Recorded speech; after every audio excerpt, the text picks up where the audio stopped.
Bismillahirrahmanirrahim. Liridha'illahi ta'ala wa risafa'ati Rasulillah sallallahu alaihi wasallam. Al-Fatihah.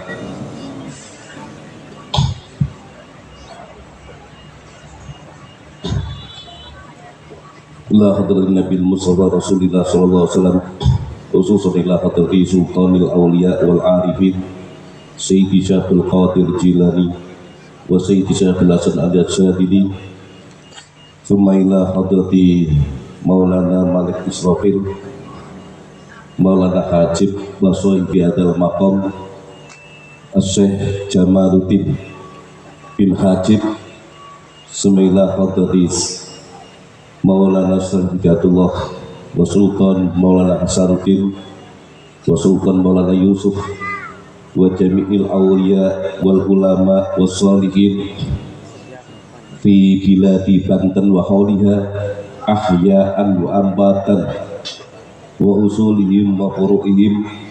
Allah ta'ala yaghfiru lahum wa yu'li darajatihim fil jannah wa yanfa'una bi asrarihim wa anwarihim wa ulumihim wa karamatihim fid dini wad dunya wal akhirah. Al-Fatihah.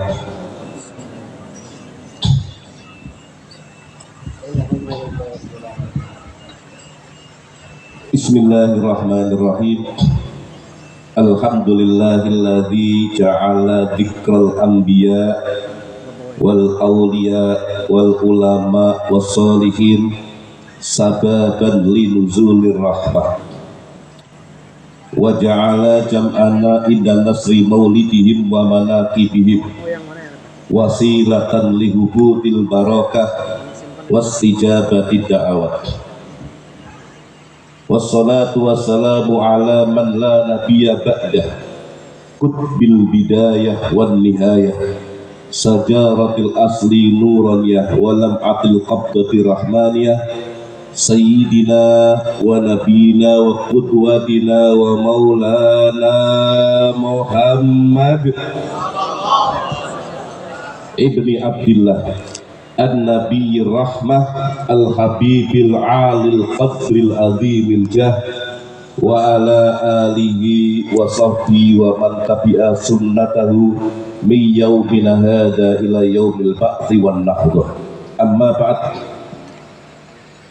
Hadratal izail kurama wal hudala,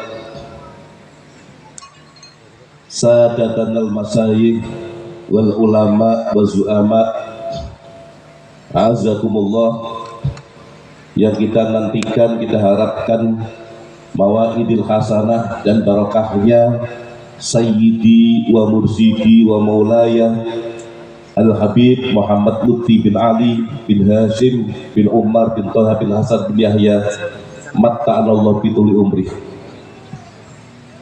Yang saya hormati para alim, para kiai, para ajengan, panitia penyelenggara, aparatur pemerintah, baik TNI, Polri atau sipil di segenap jajarannya dan tingkatannya, tidak ketinggalan hadirin wal hadirat rahimakumullah.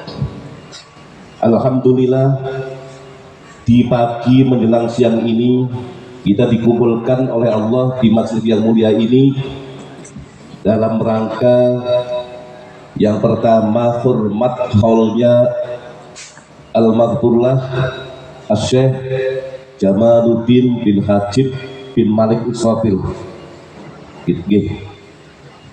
serta dalam rangka tawasulan doa sedekah bumi, mudah-mudahan Selat Sunda, penyeberangan Kabupaten Merak, khususnya Indonesia pada umumnya, menjadi baldatun thayyibatun wa rabbun.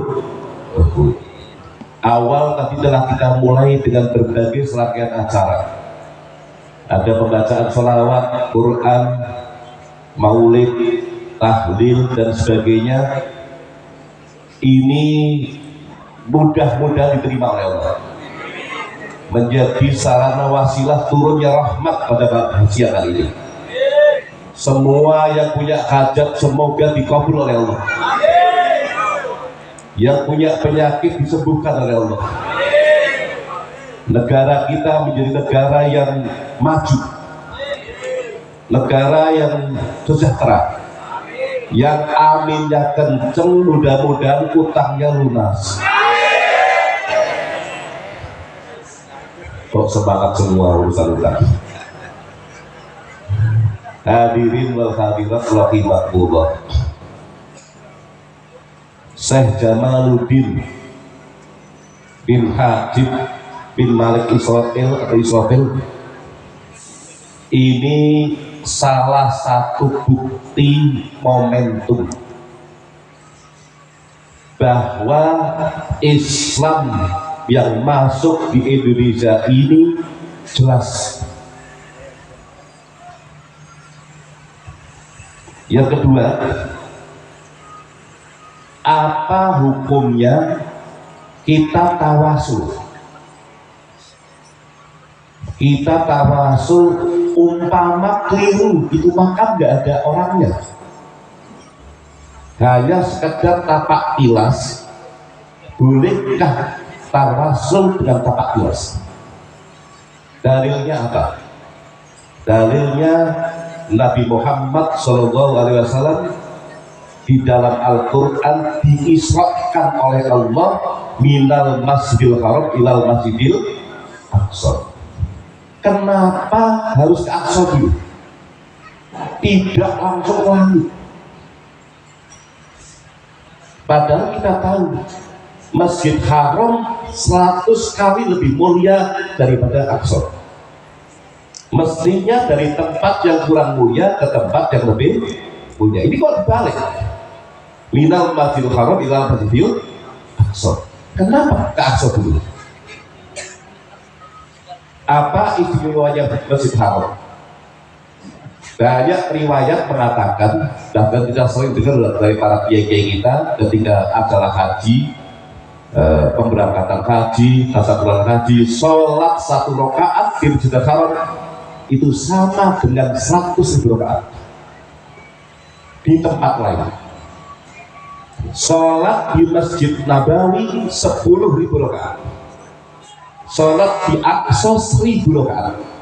Berarti berapa itu? 100 kali lipat. Tapi jangan salah paham, ada orang pulang haji sampai rumah nggak mau sholat. Loh, kenapa nggak mau sholat Pak Haji? Loh, sampai siapkan kalkulatornya. Saya di Mekah itu 30 hari. Kalau satu rakaat 100.000, sholat isya 4 rakaat berarti 400.000. Dikali jamaah 27. Sebelum sholat saya pakai siwak kali 70, pakai sorban kali 70, nyubluk kalkulatornya. Nah, saya di sana 40 hari, 30 hari. Belum kopiah ba'diyah, tahiyatul masjid segala macam. Nabawinya belum.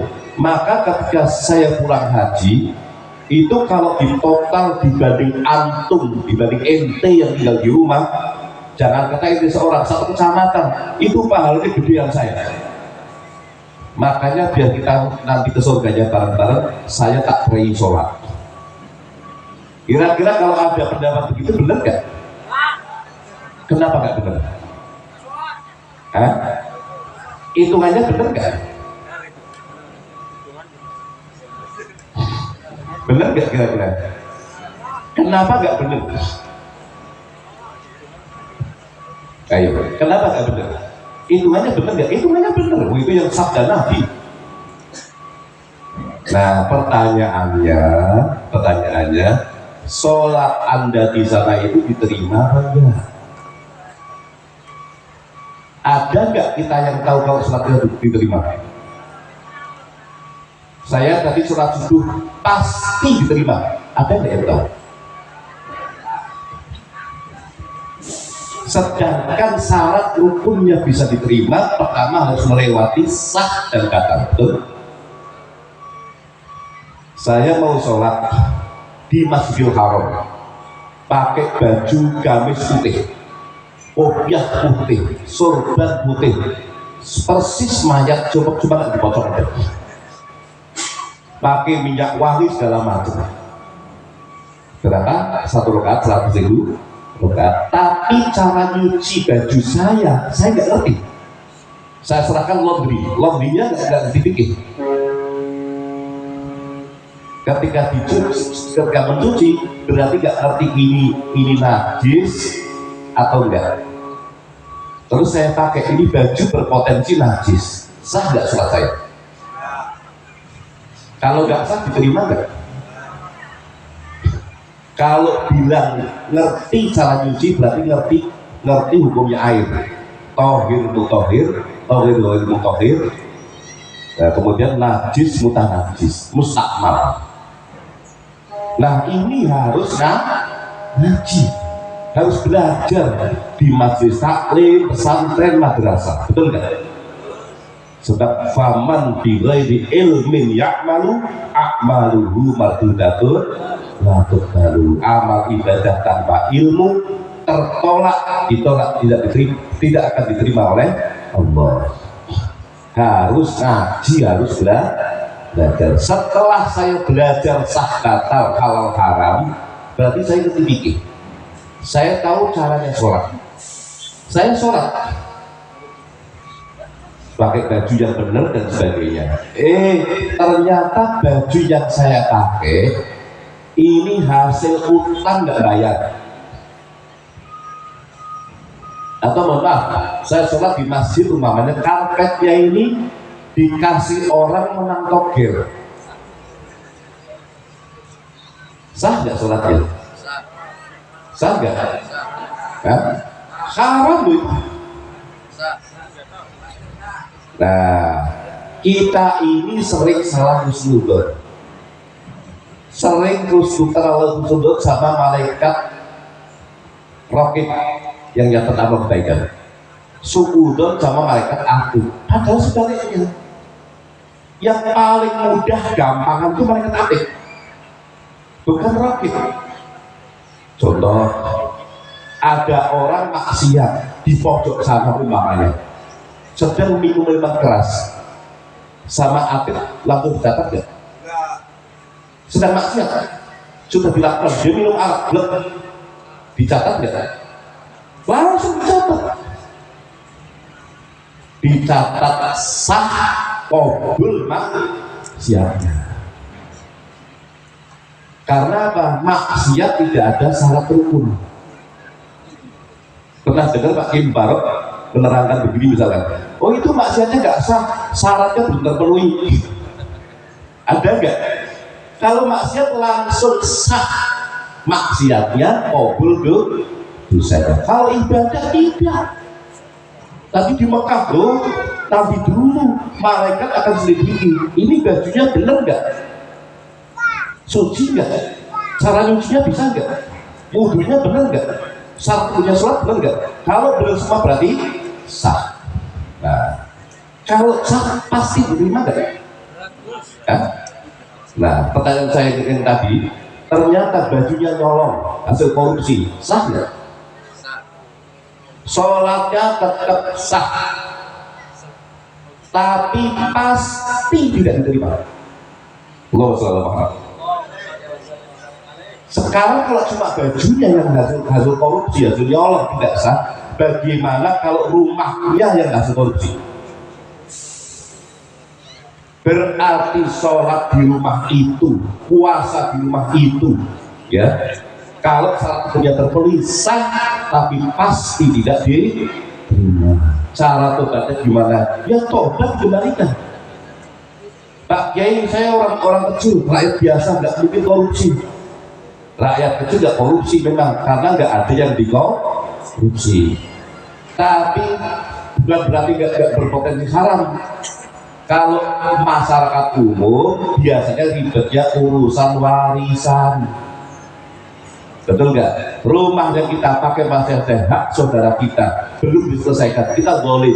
Ya, selama tempat rumah itu dia tidak ikhlas, maka ibadah dia tidak paham ya? Nah, oke. Setelah sah dan halal pasti diterima nggak?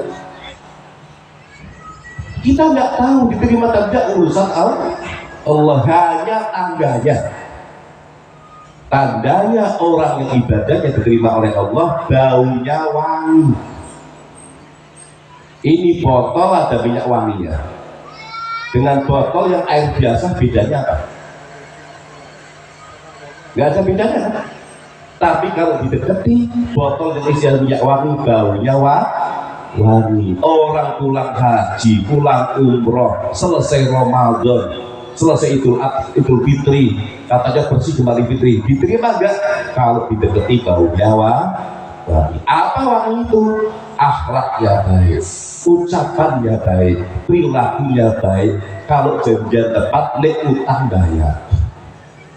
Itu ciri-ciri di ibadahnya diterima. Ini bukan untuk menghakimi orang lain, introspeksi kepada diri sendiri.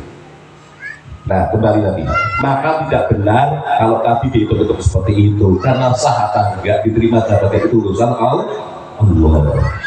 Nah, kembali lagi, kenapa Nabi Muhammad diisokkan sebagai Aqsa? Alasannya apa? Bahkan sebelum ke sana diajak mampir ke tempat pertapaannya Nabi Musa, Khawlat, yang setelah ditinggal oleh Nabi Musa wafat sudah ribuan tahun. Itu tempatnya tidak terawat, debu macam-macam.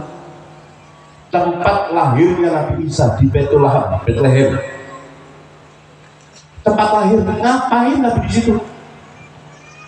Saya tanya, di tempat-tempat itu lahir Nabi ngapain? Cari akik, selfie, tamasya? Tidak, di sana sholat 2 rakaat, dituntun malaikat Jibril. Saya mau tanya, sholatnya Nabi di tempat itu tujuannya apa? Apa tujuannya? Pahala. Kalau pahala berarti kalkulatornya malaikat Jibril rusak. Loh, kenapa? Ya nggak ada tempat yang paling istimewa lebih dari Masjidil Haram. Betul nggak? Kenapa dibawa ke sana? Kalau tujuannya adalah cukup di Masjidil Haram. Apa tujuannya? Alladzi barakna haulahu. Di tempat-tempat itu ada barokah. Apa barokahnya? Atharun nubuwah, tapak tilasnya para nabi. Tempat pertapaan, tempat kelahiran sampai Masjid Aqsa itu banyak atharun nubuwah, tapak tilasnya para nabi. Jadi kalau orang Cilegon umpamanya, masjid sudah ada di Cilegon. Pak Kiai, saya pengen ini Sa'ban terakhir mau sholat Jumat di Masjid Banten Lama, Maulana Sarudin. Pahalanya sama nggak di sini? Sama nggak di sini? Saya pengen ziarah itu bulan Sa'ban, Jumat terakhir sholat Jumat di Masjid Cipta Rasa punya Kanjeng Sunan Gunung Jati. Pahalanya sama nggak di sini? Sama. Di Masjid Demak sama. Ngapain ke sana? Tabarruk, ngalap barok. Nah, ini dalilnya Kanjeng Nabi sampai ke Aqsa dituntun malaikat Jibril, alladzi barakna haulahu. Yang kedua pesan dari ini, pesannya apa? Kanjeng Nabi ini nabi warasatul anbiya, penerus risalahnya para nabi. Diajak ke tapak tilasnya para nabi biar beliau semakin yakin. Ini loh Nabi, ini loh Musa, ini loh Isa, sama-sama pembawa risalah. Ini ceritanya di Quran, ini bukti-buktinya. Pelajari sekarang. Ya sama dengan sini. Bagaimana Anda bayangkan betapa ini Syekh Jamaluddin 400 tahun yang silam, Banten seperti apa? Anda bayangkan 500 tahun yang silam Maulana Hasan itu masuk ke Banten seperti apa? Maulana Shalih Hidayatullah dakwah di wilayah Pajajaran, Pasundan, orangnya seperti apa? Kesukuannya, egonya, belum perlu santet jawarannya seperti apa? Itu sejarah. Nah, oke, selesai Masjid Aqsa. Nabi Muhammad kemudian singkat cerita dibawa ke ini ziarah tempat di Sarudin, saja Jamaluddin salamullah ya sadah ilahi. Mintanya sama Allah sama apa walinya? Kalau minta sama walinya boleh nggak? Hah? Boleh nggak? Saya datang ke Maulana Hasanuddin minta sama si Maulana Hasanuddin sekali sultan, boleh nggak? Nggak boleh ya? Apa namanya? Syirik. Sabar kalau ziarah baca itu enggak? Salamullah ya sadah minar rahman ya syakum, baca itu enggak? Apa artinya? Ibadallahi ji'nakum qasadnakum qalaqnakum faqumu wasfa'u fina ilar rahman maulakum. Apa artinya? Artinya kita minta sama walinya. Ayo ngomong sirik. Mintanya apa? Minta didoakan. Yang ngasih adalah Allah. Kalau kita beriktikad yang ngasih rezeki soibul makomnya atau walinya, nah itu syirik. Kita minta, kita datang, ya wali Allah doakan kami, faqumu wasfa'u fina ilar rahman maulakum. Ya kayak gimana gitu? Ibadallah ijalallah aghithuna li ajlillah wa kunu aunana lillah asalahlah bifadlillah. Minta tolong sama walinya, para wali Allah Ta'ala untuk didoakan karena para beliau lebih dekat kepada Allah. Bukti tahu itu. Nah ini Syekh Maulana Jamaluddin sudah 400 tahun wafat. Maulana Hasanuddin 500 tahun wafat. Ente datang minta-minta ke sana, apa masih bisa nolong? Bisa enggak? Kita datang ke Syekh Salihullah minta di sana, minta tolong doakan, kira-kira para wali itu bisa nolong enggak? Apa dalilnya? Dalilnya gampang. Ketika Rasulullah SAW Mi'raj di tempat terakhir ketemu sama Allah, tapi jangan bayangkan ketemunya bagaimana cara. Terus kemudian diperintah sholat 40 waktu. Turun ketemu Nabi Allah Musa. Sama Musa Nabi Muhammad diprovokatori. Wahai Nabi Muhammad, minta keringanan, gak kuat umatmu. Naik ke atas, ya dikurangi 5, naik lagi sampai 10 kali lipat, tinggal 5 waktu. Berarti kita diperintah sholat 5 waktu ini jasanya Nabi Musa.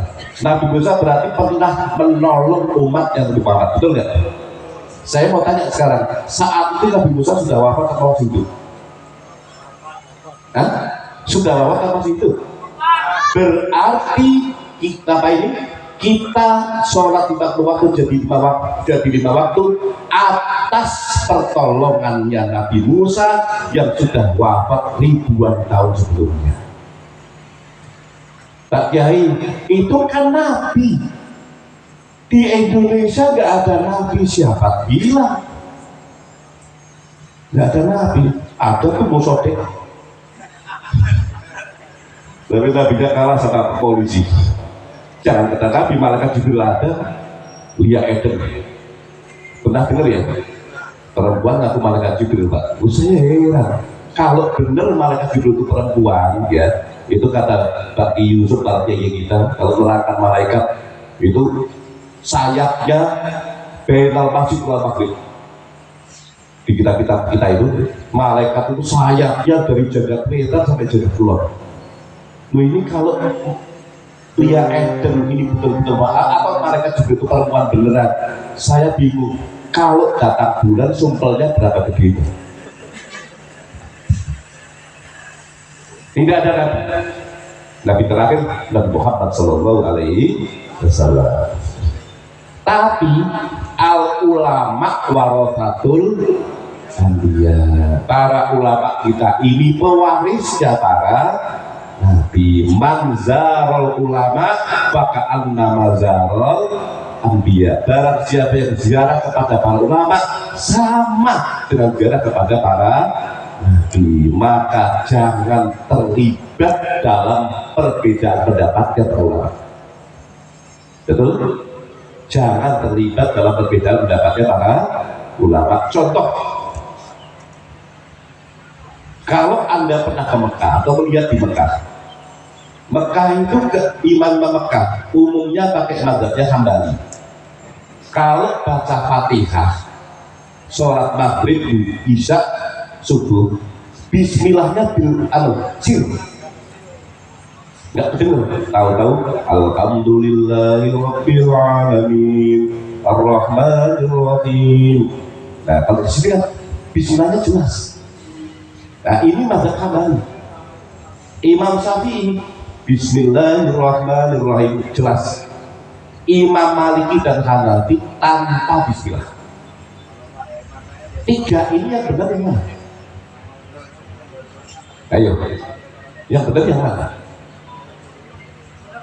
Empat mazhab ini diakui sebagai mazhabnya orang-orang Ahlussunnah wal Jamaah. Berarti benar semua. Bisa nggak dipraktekkan dalam satu waktu? Saya ngikuti Imam Syafi'i, Hambali, Maliki sekaligus ketika memimpin ngimami sholat maghrib. Bisa nggak? Nggak bisa, harus milih. Nah, milih ini hikmah muncul. Saya di Cilegon, saya di Banten, sama-sama benar. Empat mazhab sama benar. Tapi orang Banten pada umumnya mengikuti mazhabnya Imam Syafi'i, pakai Syafi'i. Nah, kalau kita ngimami terus kata bismillah, orang ribut nanti, ini mazhab apa? Nah, kalau makmum yang meyakini imamnya nggak sah sholatnya, ya dia sholatnya nggak sah juga. Kecuali si makmum tahu, oh ini imamnya mazhab Hambali, tanpa bismillahnya sir. Oh ini imamnya mazhab Maliki, bismillahnya tanpa bismillah. Tapi kalau makmum nggak tahu, ini sah apa nggak ada? Oh imamnya nggak sah. Nah, maka kalau sama-sama sah, ambil yang mudah dipahami orang umum. Pakai Syafi'i. Itu contohnya, tanpa harus menyalahkan yang tiga mazhab tadi. Karena empat mazhab ini sama-sama sumbernya dari baginda Nabi Sallallahu Alaihi Wasallam. Ini perbedaan pendapat di dalam. Nah, belum lagi kepada masyarakat luas. Bagaimana dulu para wali berhasil mengislamkan Pulau Jawa, Nusantara, dengan pendekatan budaya. Itu bukan ijtihad beliau. Bukan ijtihad beliau. Oh, kalau wali Nusantara itu bisa beradaptasi dengan budaya, bukan. Sumbernya dari Nabi Muhammad Sallallahu Alaihi Wasallam. Saya mau tanya, sekarang bulan apa? Muharram, ya, tahun Hijriah ya. Ini hari apa? Sabtu. Saya mau tanya, hari Sabtu bulan Muharram itu tahun hari, nama hari dan bulan Islam apa Arab?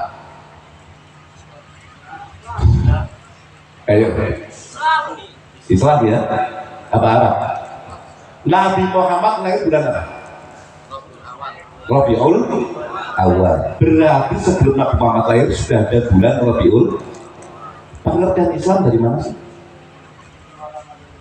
Setelah Nabi Muhammad diangkat jadi Nabi Rasul di usia 40 tahun. Berarti sebelumnya belum ada agama Islam. Sementara Nabi lahir sudah ada bulan Muharram. Berarti bulan Islam apa Arab?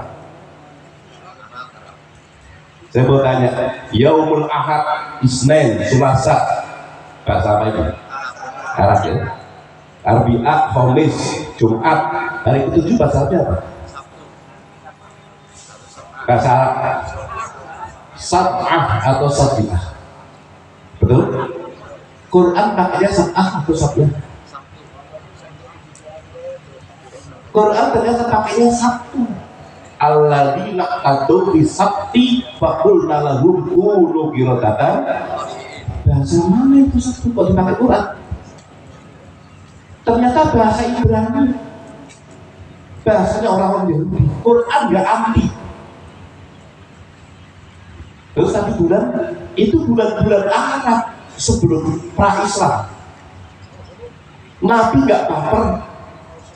Terus saya jadi nabi baru, ya Allah, saya minta semua diganti istilah baru. Saya nabi baru harus pakai alma mater baru, enggak. Kalau beliau pakai sultan, kalau beliau pakai gamis, kalau beliau pakai imamah, itu Abu Jahal juga pakai. Itu pakaian khas tradisi kaumnya. Nabi nggak aneh-aneh, beliau pakai pakaian ala kaum itu. Kalender beliau nggak berubah selagi arti kalender itu tidak mengandung kesirikan. Nama hari tetap beliau pakai. Nah ini diresmikan menjadi kalendernya umat Islam. Justru Nabi nggak tahu. Kenapa? Di eranya Sayyidina Umar bin Khattab, berarti produk bid'ah hasanah. Kalau saya hari ini pakai sarung, saya pakai peci hitam, ya kan, dengan pakai belangkon, peci macam-macam sesuai dengan umumnya masyarakat ini. Kalau melihat tadi Nabi pakai gamis, pakai sorban, karena apa? Karena mengikuti kebiasaan kaumnya, tetapi tidak bertentangan syariat. Pakai pun berarti sunnah. Sunnah mengikuti Nabi dalam apa? Dalam menghargai budaya bangsanya. Paham ya? Para wali ketika masuk ke sini juga seperti itu. Maka saya tidak setuju kalau gambar wali semua itu yang 9, yang 8 pakai sorban, yang 1 belangkon, saya tidak setuju. Para wali itu semua belangkonan, semua sorbanan. Tinggal sedang apa? Ketika beliau sedang dakwah ke pelosok-pelosok Pasundan, Maulana Sarifullah sedang dakwah, kalau beliau pakai sorban yang dihadapi Sunda Wiwitan, Hindu, Buddha, gak ngerti urusan itu. Oh, pakaiannya beda, lari semua. Maka Syekh Sarifullah ketika dakwah dia gak ngaku sayyid, gak pakai maulananya, percuma. Orang pada jalan, orang Sunda ngerti. Apa yang beliau kenalkan ke masyarakat? Saya insun wa mukuni Prabu Siliwangi. Nah itu malah lebih kena. Ya pakainya pakai Sunda.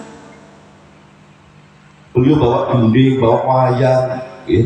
Kemudian doa Arab dijawakan menjadi apa itu?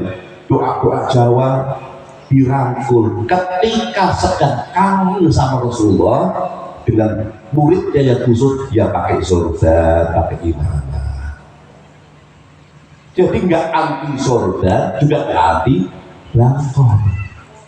Kalau itu kan kesannya yang 8 ini keturunan Arab, hanya Sunan Kalijaga Jawa yang pakai belangkon. Enggak, 9-9-nya pakai belangkon, juga pakai sorban, tergantung sedang apa.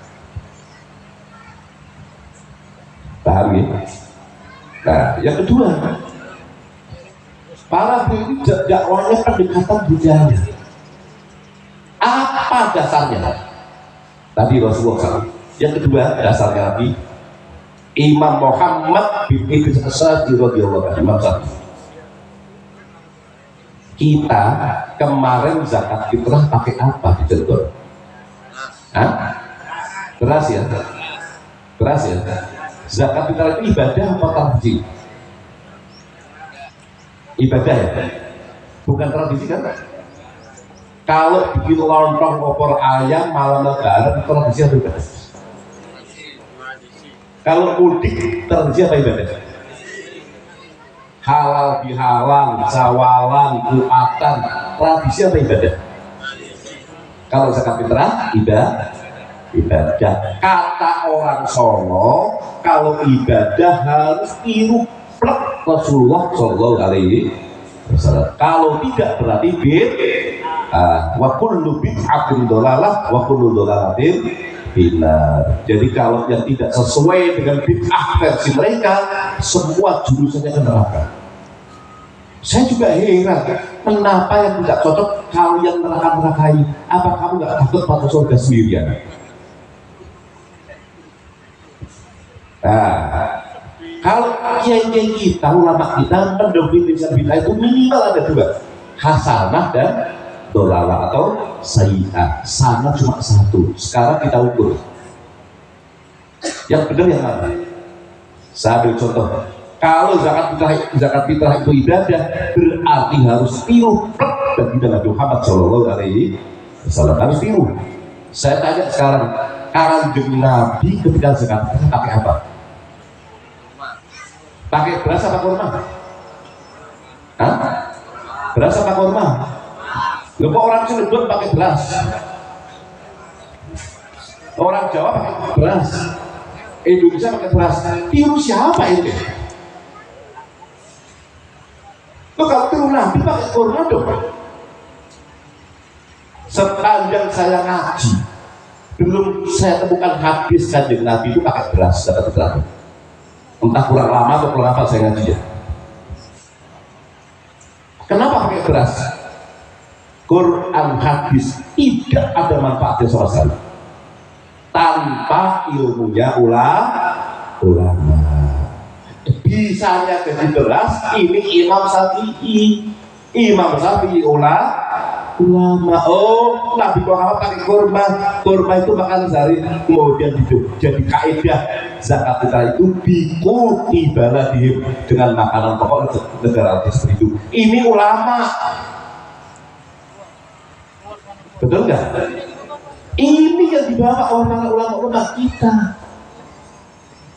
Kok semua harus original zaman Nabi? Oh, nggak bisa. Nggak bisa. Qurannya aja bermushaf itu bid'ah. Zaman Nabi Quran dimushafkan zaman Abu Bakar, disebarkan zaman Utsman. Itu belum ada fathah kasroh, belum ada, sin masih lempengan, tulisannya apa? Hot kufi, bukan naski seperti sekarang. Diganti naski mulai ada titik zaman Sayyidina Ali. Itu zaman mulai ada titik, belum ada fathah kasrohnya. Nanti ada fathah kasroh zaman Imam Sibawayh. Belum ada ilmu tajwid. Catat, semoga barokahnya zaman itu kita masuk surga. Barokahnya Habib Tumi kita masuk surga. Nanti kalau mau masuk surga diingat ya. Yang pertama kali, tanyakan sama 4 sahabat, hukumnya non mati ketemu bak bahkan apa? Tanwin ketemu bak bahkan apa? Itu 4 sahabat pasti tidak bisa jawab. Masih pintar Ustaz Banten. Catat. Abu Bakar, Umar, Utsman, Ali nggak bisa jawab. Karena belum ada ilmu tajwid zaman itu. Berarti cara baca nggak pakai tajwid. Bukan cara baca nggak pakai tajwid. Mereka lisanan Arabian Quraisyan. Lisannya asli orang Arab Quraisy. Bahasa Arab turun alat lughatil Quraisy, turun dengan bahasa Arab, dialeknya dialek Quraisy. Maka para sahabat tanpa ilmu tajwid otomatis fasik. Ketika Islam mulai nyebar ke jazirah Arab yang lain, masuk Iran ini apa? Persia, masuk Babylon, Irak, Mesopotamia, masuk Mesir dan sebagainya, lisannya beda dengan orang Quraisy. Apalagi masuk Jawa, ain jadi ngam, Rabbil ngalamin, Fatihah jadi P, Al-Fatihah, Al-Kambuhak gak ada, karena Wono Coroko Podo Ilahiri, gak ada hak, gak ada fak, gak ada. Akhirnya ulama nyusun ilmu tajwid. Siapa itu? Abu Ubaid Qasim Ibnu Salam. Atas dasar bacaannya para ulama yang punya sanad mutawatir kepada Nabi Muhammad Sallallahu Alaihi Wasallam. Dirumuskan, oh ini normati ketemu ini, langgamnya beda, dikasih nama ikhfa, ini idhar, ini ikhlas. Itu produk baru, berarti bid'ah hasanah. Tanpa ilmu tajwid pasti tidak akan bisa baca Quran dengan benar. Betul nggak? Baru membacanya, belum isinya. Kita di pesantren itu minimal 7 tahun. Bagi saya masih tidak jauh, baru ngaji belum memahami isinya. Bukan terus cuma belajar ngapalin hadis di kalender, terus ikut audisi, ya, tahu-tahu jadi penceramah. Loh, ini siapa penceramahnya? Ustaz Pulang yang kemarin di TV. Nah, terus dia dari mana belajarnya? Bukan ikut audisi, dia nggak belajar biar karena reporter televisi terus bisa ngomong. Yang audisi siapa? Artis. Loh, kalau kita ya, para kiai kita ini, kalau di Banten ada orang disebut kiai atau ajengan, minimal alumni madrasah, betul nggak? Atau kobong pesantren. Berarti nanti kiai ini ketika dipertanggungjawabkan di hadapan Allah, dia akan ditanya sama mereka. Kamu ngajarkan sholat, wudhu, kalau sudah wudhu senggolan sama isi batang, betul nggak? Apa dalilnya? Orang awam tinggal bilang saya ikut kiai, nggak perlu dalilnya ikut kiai. Kiainya akan jawab, ya malaikat saya ajarkan itu madhab Syafi'i, dari kitab yang paling kecil Safinatun Najah, sarahnya kasih bagus saja, disusun oleh Syekh Muhammad Nawawi bin Umar al-Baghdadi. Saya ngaji dulu, makanya dulu kepada Abu Ya'qub tadi. Abu Ya'qub tadi dari abahnya Abu Yatim Yatim. Abu Yatim Yatim gurunya banyak, ya, termasuk dulu pernah di Kaliwungu pesantren saya di Kaliwungu. Dulu pernah di Kaliwungu ya. Nah, umpama kita sambungan sanatnya dari Kaliwungu, dari Mbah Ki Humaidullah, Mbah Ki Ruqyah. Dari siapa beliau? Beliau dulu ngaji di Lirboyo zamannya Mbah Manap. Mbah Manap dari Hadratus Syekh Ki Hasyim Asy'ari, pendiri Jamiyah Nahdlatul Ulama. Ki Hasyim Asy'ari dari gurunya Syekh Mahfud Termas. Syekh Mahfud dari Syekh Abu Bakar Sakot, Sohibul I'anah Thalibin. Sohibul I'anah dari siapa? Dari gurunya Sayyid Ahmad Zaini Dahlan, juga zaman Syekh Mahfud Termas, zamannya Syekh Muhammad Nawawi bin Umar al-Baghdadi. Syekh Nawawi itu juga gurunya Ki Hasyim. Nah, Syekh Nawawi dari siapa? Sayyid Ahmad bin Zaini Dahlan. Saya orang Pekalongan, umpama saya ngaji sama Habaib, saya ngaji sama Habib Lutfi. Habib Lutfi dari gurunya Habib Ahmad bin Ali. Habib Ahmad bin Ali, Habib Ali bin Ahmad. Ali bin Ahmad dari Ahmad bin Abdullah bin Khalid atau Sohibul Khalid Pekalongan, Sohibul Makom Sabur.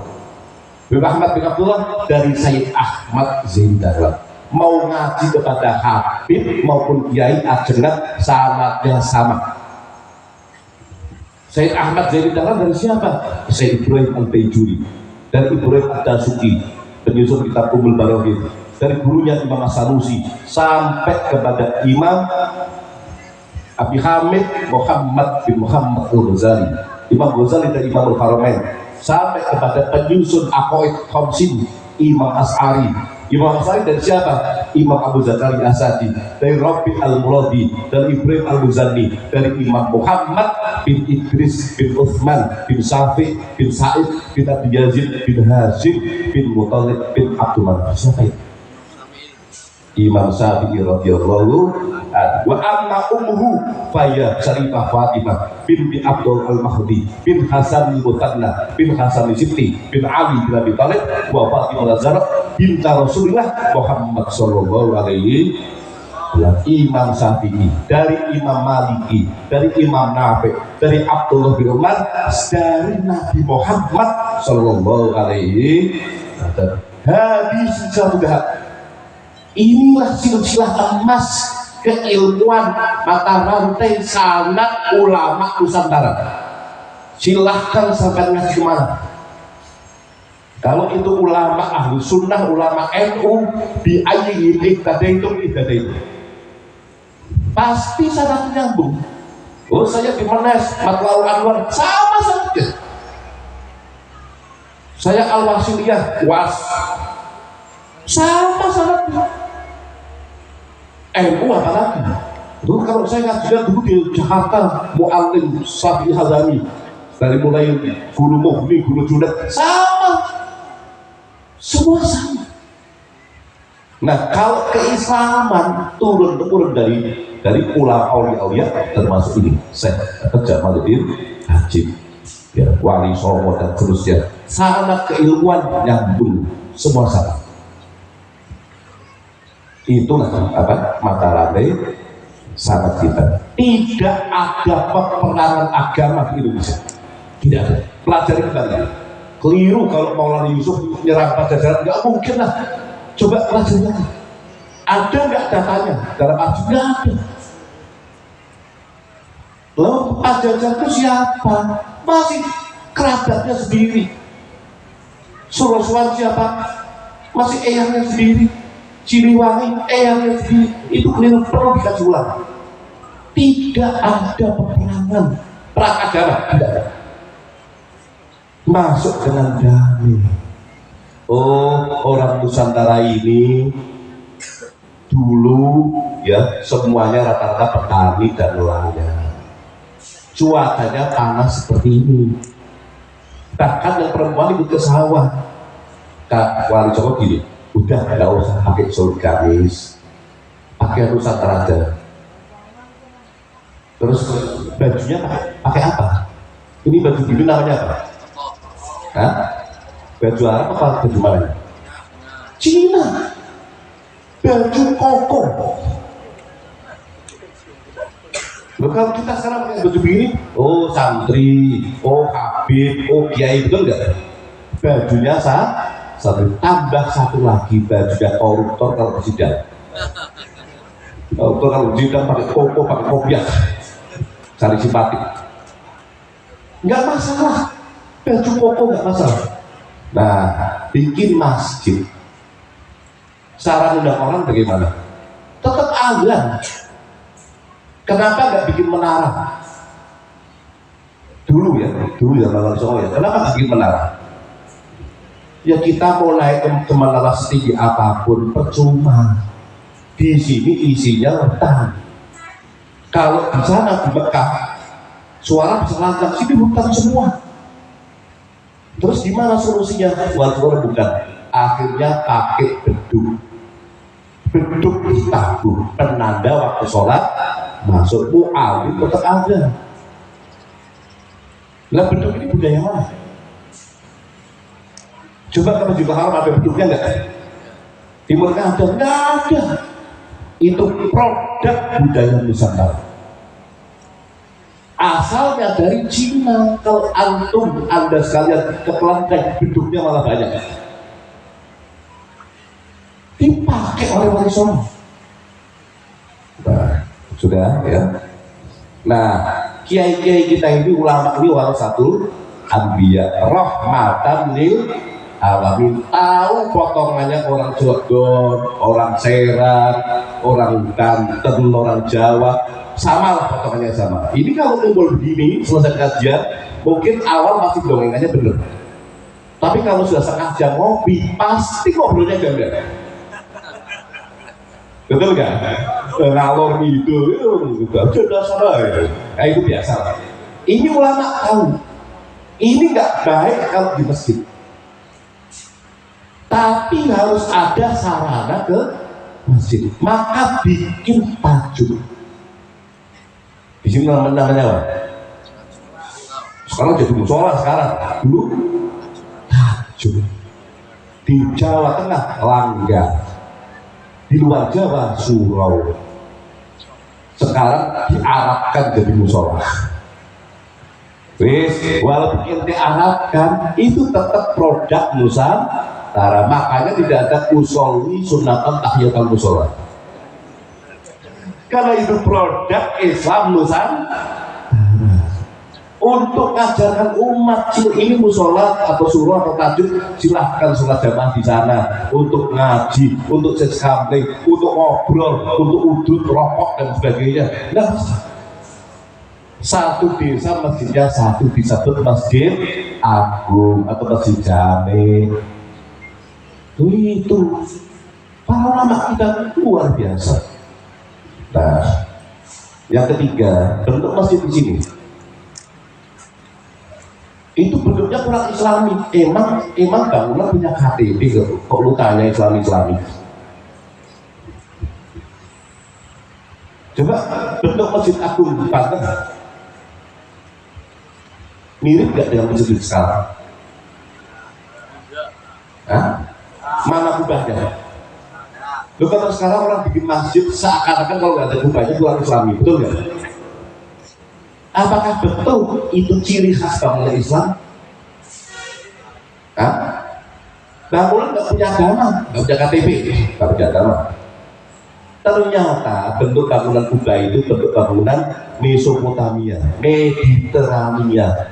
Itu asalnya dari Romawi Timur, Turki. Ketika Romawi Timur kalah zaman Sultan Muhammad Al-Fatih, banyak seni bangunan gereja-gereja Romawi Timur diambil arsiteknya untuk mempercantik masjid.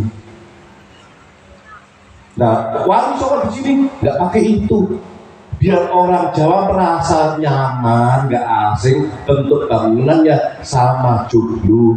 Coba lihat Masjid Wali Songo, Masjid Maulana Hasanuddin, Masjid Maulana Salimullah. Bahkan masjidnya namanya Cipta Rasa, bukan Al-Muttaqin, bukan Darussalam, Cipta Rasa. Masjid Agung Demak itu namanya bukan Demak pakai bahasa tidak, Demak Bintoro. Tuh, gue baca beliau berhasil apa? Dengan budaya. Nah, sekian ratus tahun berikutnya zaman sekarang ini ternyata resapan bahasa Indonesia dan Melayu yang sekarang jadi bahasa Indonesia.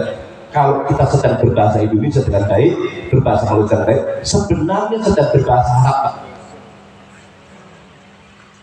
Anda bahasa Indonesia dengan baik, sedang berbahasa Arab. Karena saya tulis lebih dari 60% kosakata bahasa Indonesia itu asalnya bahasa Arab. Contoh bahasa itu bahasa Arab, Bahsul Masail. Rakyat, diwan bahasa Arab, kursi bahasa Arab, wakil bahasa Arab, hakim mahkamah hukum bahasa Arab, adil bahasa Arab. Ayo mana coba? Khatulistiwa, Khatul Istiwa, sejarah bahasa Arab semua.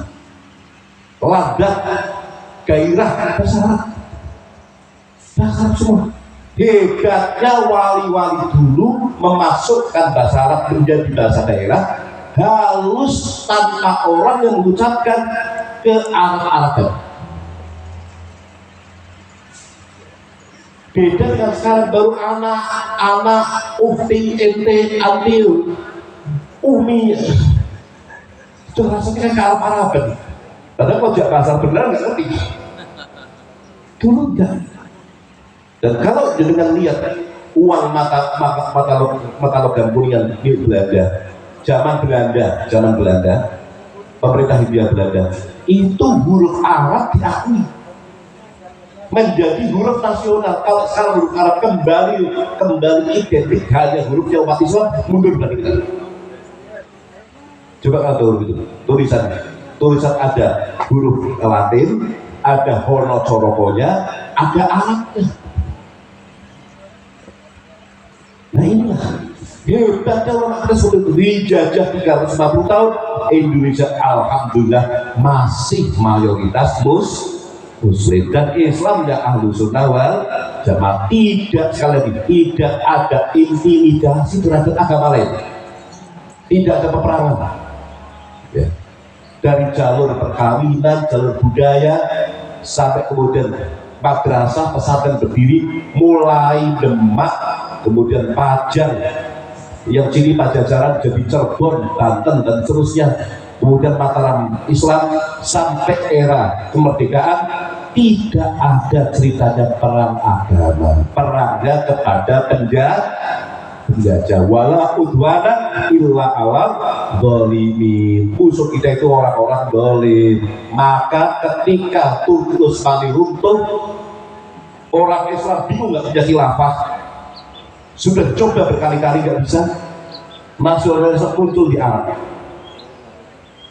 Siapa penggeraknya? Pendiri Partai Ba'ath yang pertama kali bicara sejarah. Namanya Michael Aflaq. Agamanya Kristen Ortodoks Syria. Menantunya Golda Meir, Perdana Menteri pertama Yahudi Israel. Itu pertama kali bikin Partai Arab Nasionalis, Partai Ba'ath. Maka lahirlah Irak, negara-negara dibawa oleh Saddam Hussein, Hosni Mubarak. Itu semua bukan ulama, politisi Arab nasionalis. Di Indonesia beda. Nasionalis Indonesia yang mengucapkan Hadratul Syekh Kiai Hasyim Asy'ari, hubbul watan minal iman. Maka nasionalisme di Indonesia, seorang nasionalis harus religius, seorang religius harus nasionalis. Ini dua yang tidak bisa dipisahkan. Buktinya apa? Indonesia belum merdeka. Belum ada negara yang bernama Indonesia. Ki Wahab Hasbullah sudah mengatakan dalam syairnya, Indonesia biladi anta unwanul fakoma ilahiri yahlawaton. Itu lagu disusun tahun 1934. Belum ada Indonesia. Ki Wahab sudah mengatakan Indonesia biladi. Terbentuknya negara Indonesia tidak lepas dari peran para ulama-ulama kita. Maka negara Kesatuan Republik Indonesia sudah final, selesai. Karena sebelum negara ini berdiri tentu para kiai sudah basuh masail. Itu kelasnya Kiai Hasyim, Kiai Asnawi Saringin dan seterusnya. Para kiai kita sudah basuh masail macam-macam, bentuknya seperti apa? Negara Kesatuan Republik Indonesia. Alhamdulillah kita tempati sampai sekarang nyaman. Yang Nasrani silahkan ibadah, yang Konghucu silahkan, yang Buddha silahkan. Tidak boleh saling mengganggu. Betul atau tidak? Bukan berarti agama tidak dilindungi. Kalau ada orang berani nyobek Quran, dijadikan bungkus nasi goreng, kita tahu, kita laporkan, negara kendul. Kalau ada orang berani nyobek Bible, Perjanjian Baru, Injil, untuk tisu cebok, kemudian mereka tahu, dilaporkan, kena hukum. Ini memang bukan negara agama, tapi agama dilindungi. Hal-hal yang bertentangan dengan nilai-nilai agama tidak dapat dilarang di Indonesia. Contohnya apa? LGBT. Paham ya? Nah, yang terakhir, mari kita jaga persatuan dan kesatuan ini yang sudah diwariskan oleh Syekh Jamaluddin bin Hajib, yang sudah diwariskan oleh Maulana Hasanuddin Banten, yang diwariskan oleh para wali kita, para pendiri bangsa ini, tetap menjadi negara baldatun thayyibatun wa rabbun ghafur. Semoga negara Indonesia tetap makmur. Nanti Pilpres 2024 siapapun yang nyalon, kita husnul itu putra terbaik bangsa itu. Boleh kita beda pilihan, boleh. Tapi kalau sudah jadi, itu Presiden Republik Indonesia, presiden kita. Yang baik kita dukung, yang tidak baik kita ingatkan dengan cara yang baik. Mekanismenya ada, betul nggak? Mungkin bisa saya sampaikan. Wallahul muwaffiq ila aqwamit thoriq. Assalamualaikum warahmatullahi wabarakatuh. Sebelum selesai, ada informasi permohonan maaf dari Maulana Habib Lutfi. Beliau semalam itu sudah berniat mau berangkat, padahal ada 3 acara di sini, di Blitar, dan di Tegal. Sore hari dapat informasi salah satu famili keponakannya beliau, Habib Ahmad Bafeki, juga termasuk santri seniornya beliau, itu bareng biasa sama saya. Sore hari wafat. Maka beliau semalam ke Tegal takziah, hari ini prosesi pemakaman. Jadi dalam rangka itu, maka beliau tidak bisa hadir. Ya di sini nggak bisa, di Blitar nggak bisa, pengajian di Tegal nggak bisa.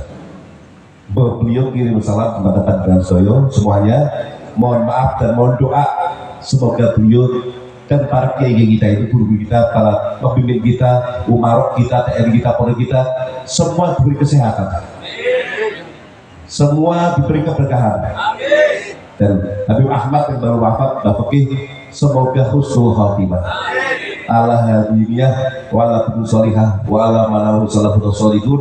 Al-Fatihah.